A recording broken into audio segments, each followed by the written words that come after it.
David is the author of the national bestseller, The Millions Within, and he's a leadership coach throughout the U.S. So, David, thank you for coming on the show. My pleasure. Thanks for having me. So, David, let's jump right into to the truth prescription. For my old listeners know this, but for my new guests, all the premise of the show is that all successful people, no matter what their industry is, have had to deal with and go through certain truths. And it was once they actually accepted those truths, really took them in and said, you know what, I'm going to take this on, that they were able to move forward in their lives and become more successful. So, David, of those three, people, places, and things, what do you think is the most important if a person can only choose one in a given, if they're starting a journey and they have they only have one thing they can change? People, yeah. Okay. We're raised by people, and prior to the age of 7, we're absorbing everything that they believe, their values, the way that their ethics, the way that they do things, and it really forms the foundation of how we think before 7 years old. Mm-hmm. So subconsciously, the how we think tells our conscious mind what to think about what we're experiencing when it comes to the places and the things. So if we continue to surround ourselves with people that think the same way, then we're just reinforcing beliefs that keep us in the same place. You have to be around people that think differently. There's an old adage that your income's the average of your 5 closest friends, and I've never seen that not to be true. So, but it's with everything. It doesn't matter what you want to change. If you start hanging around people that are better than you are, that know more than you, and you really shut up and just listen, it rubs off. And here's something else that's important. Whatever you don't consciously reject, you subconsciously accept. Sure. So if you're around people that are just talking negative all the time, they're victims to their world, that's where they're coming from.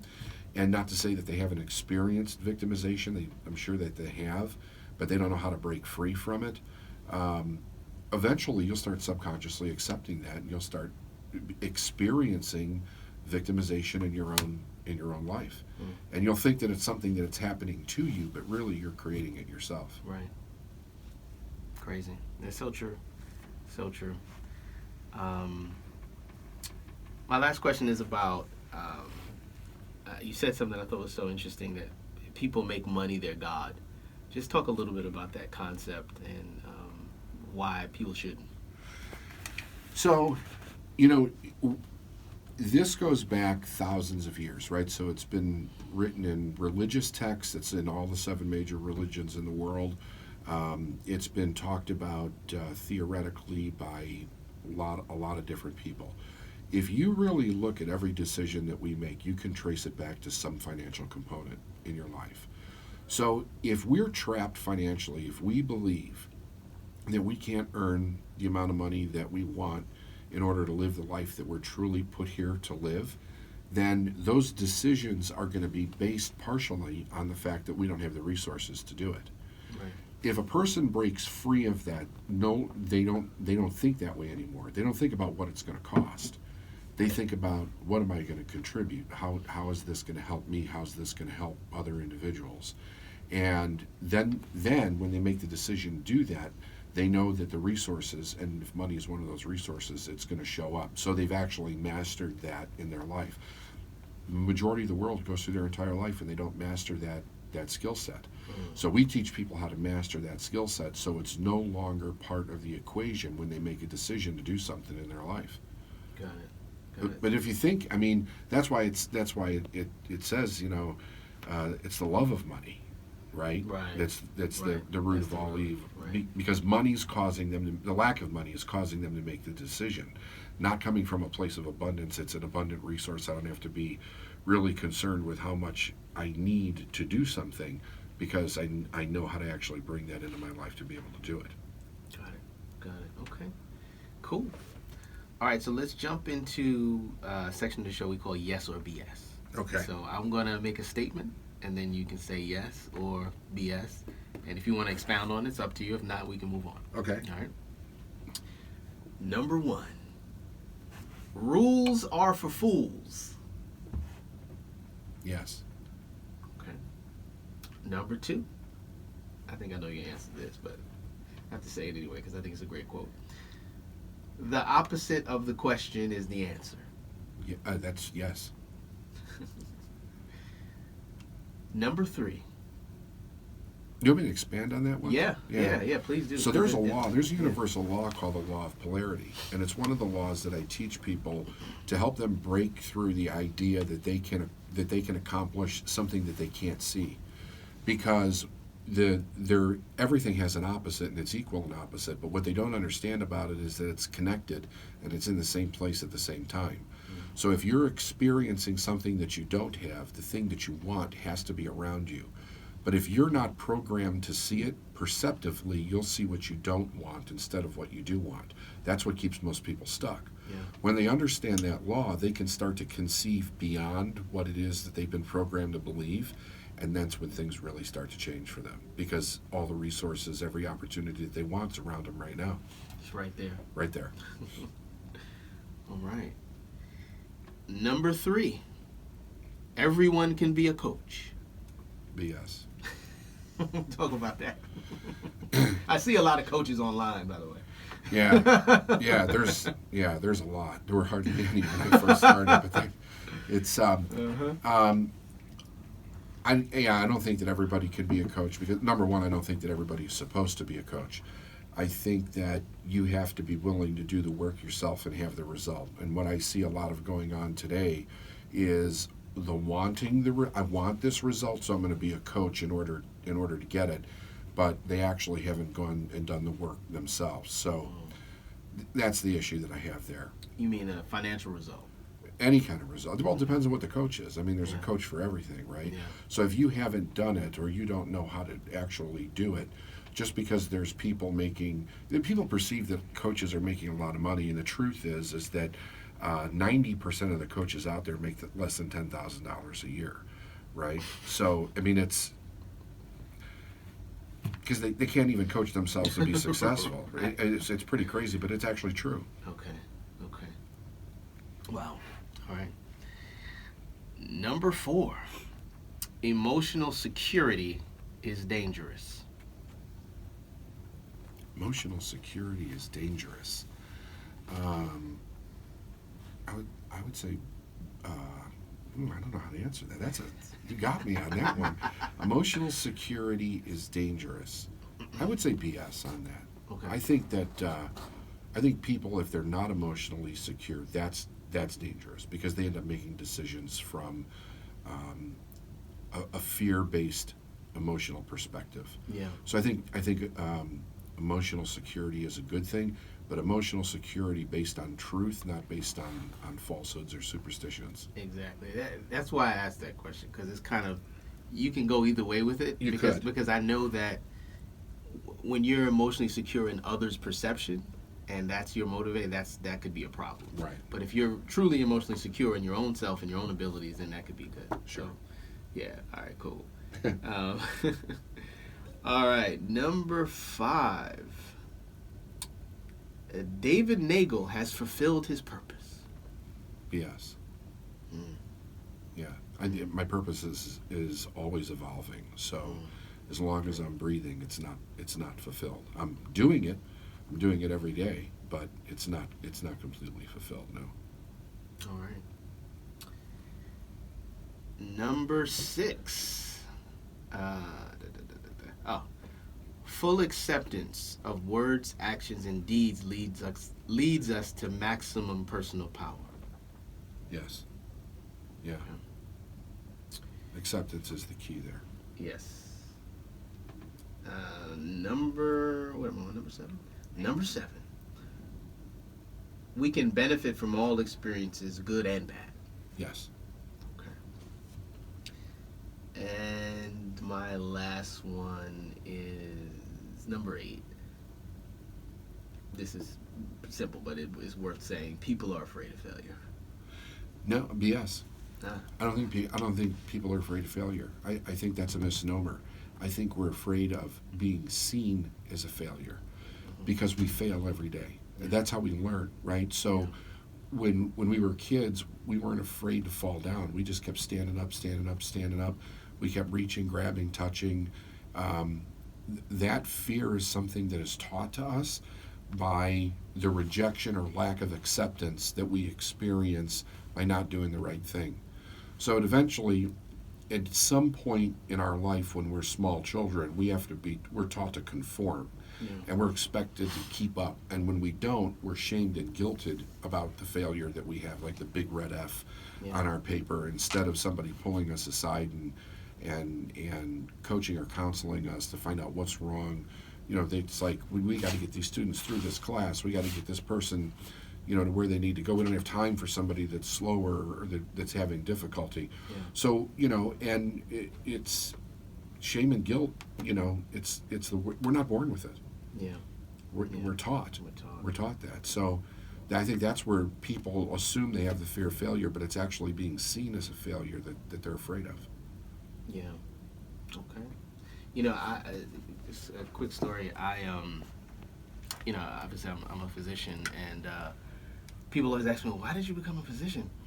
And I said, well, I was really good in science. And also, I remember one day my dad just said to me randomly, you'd be a good doctor, just like that. And, I went through college, went to med school, and now I'm doing all these other things. I'm doing this. I'm making films.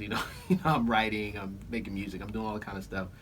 And I always wonder if maybe I was more in touch with sort of the things you're talking about, the things that we've been talking about this whole time. Who I really am, what's my real purpose here, that perhaps I would have gone a different route, So it's interesting. David, this has been great. Thank you so much for coming.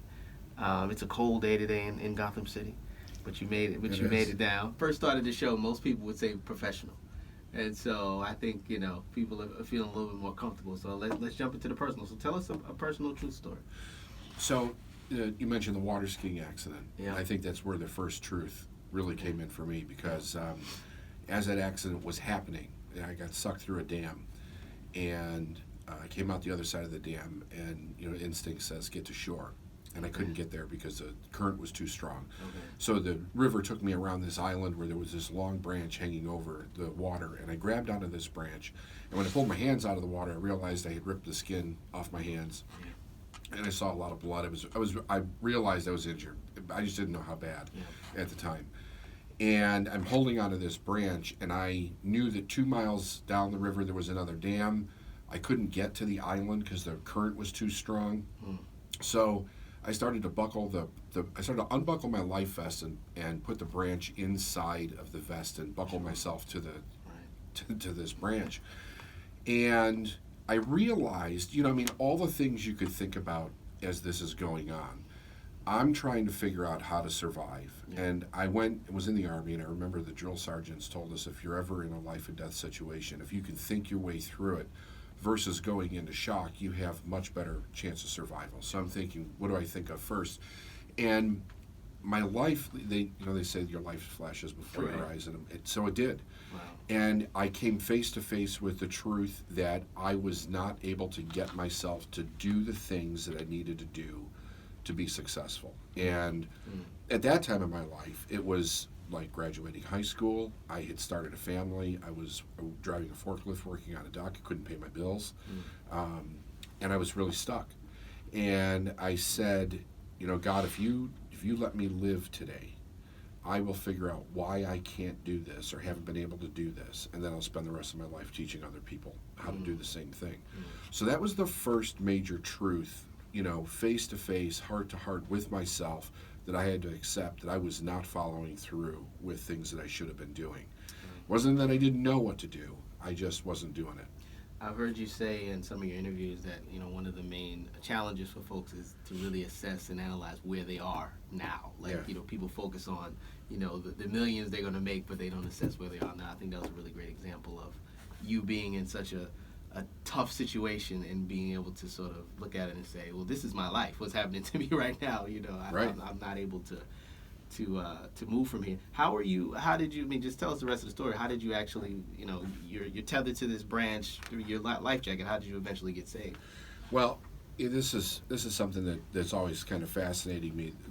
A guy shows up on this island with a radio, and he says, I found him. I think he was talking to the Ottawa River Rescue. Okay. And he was giving them directions as to where I was. So these guys come up in this boat.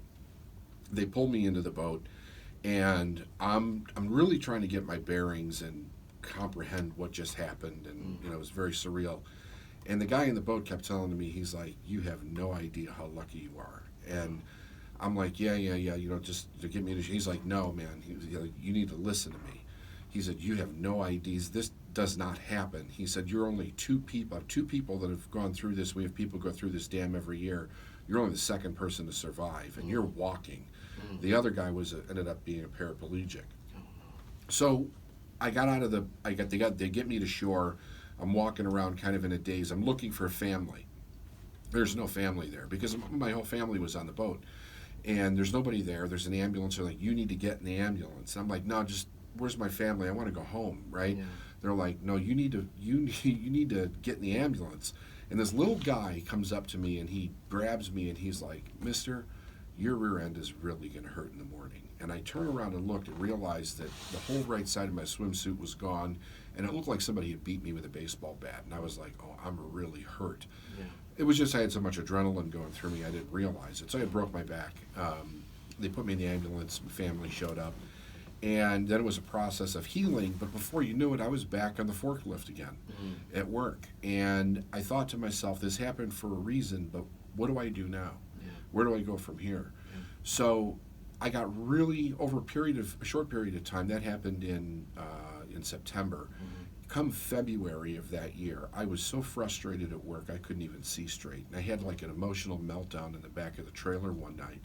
And I was like, "God, what do I need to change? What do I need to do? How do I get out of this situation?"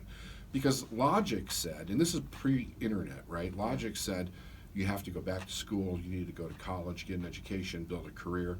But I didn't have the time or the money to do that. I was working 6.5 days a week. Yeah. And a little voice in my head said, "David, change your attitude." And that's where I started, right there. Okay. So the dam woke me up to life is short. If you're going to do something, you better do it now. Yeah. The breakdown in the trailer was really a change of, you got to change something upstairs if something's going to change. And when I did that, because I changed three main things in my attitude, my income tripled in a month. I went from $20,000 a year to $62,000 a year. That got my attention so much I had to figure out what I did. So that's where it started. That's where it started. It's beautiful. All right. So that was personal truth. Let's jump into professional. In your work, in your work from a forklifter to what you're doing now. So it was a period of studying for about 7 years to find out how it was possible for me to make this shift, because my life just kept getting better and better and better. And I only changed three things. I started acting like I loved what I did, and then I found something that I loved that I was doing. I was doing every job to the best of my ability, and I was treating people with respect. Those three things I was not doing prior to that.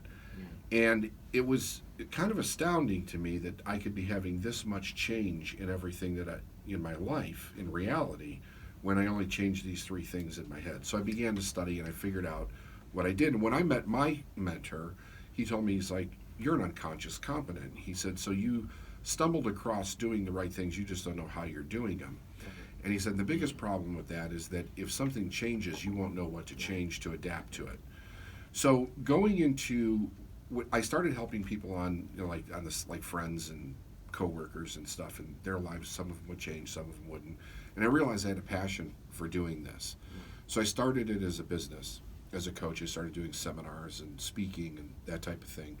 And the second truth that I woke up to was that I had an extreme fear of all the naysayers that told me that I would never make it, because they thought I was crazy for leaving my corporate job, right?